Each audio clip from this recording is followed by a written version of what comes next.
Stop scrolling. I don't care who you are. Stop scrolling.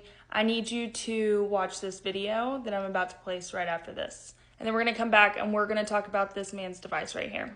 Way through the Senate, expected to get its first votes as soon as later this week, possibly Thursday or even Friday. Notice the limited dexterity in his hands, the involuntary movements. To unwind here as members of the Capitol Police and some police sergeants arrest and handcuff using these kind of plastic flex cuffs on certain members of these protesters as they kind of get carted away, likely to be booked by U.S. Capitol Police. Again, something that we see all of the motion around the device. Notable about what they're protesting about, shouting no, because what do you mean you had to zip tie this man's hands?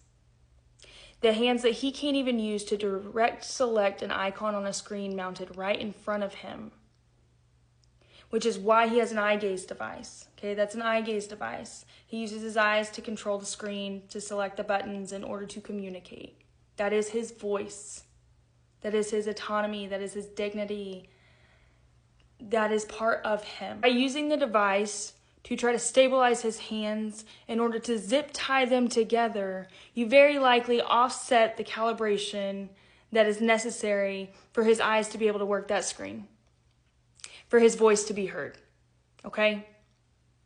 You cannot touch an eye gaze device like that and expect it to still work properly. So never mind the fact that we were detaining literal disabled Americans for exercising their right, their constitutional right, to protest this corrupt-ass regime that is gutting their health care. No, you took it a step further and you violated the fucking Americans with Disabilities Act. Like, I know you guys don't care about Americans at this point. You've made that very clear. So I don't know why, for the love of God, I thought you'd care about disabled Americans, because ableism runs rampant in this country.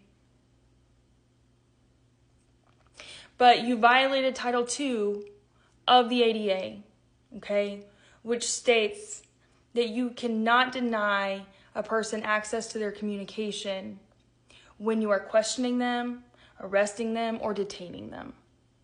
Is a direct violation and illegal. And one last hot take, maybe, we'll see. But if you're an SLP, and you're actually, if you are in healthcare in general, and you're still a Trumper, go ahead and throw your damn license in the trash. Because you do not get to work in communication or in advocacy or in disability rights while actively supporting the very people who are stripping them of their rights. Okay? You don't get to do that. So pick a side, because you sure as hell can't be on both. Especially at this point. You can't.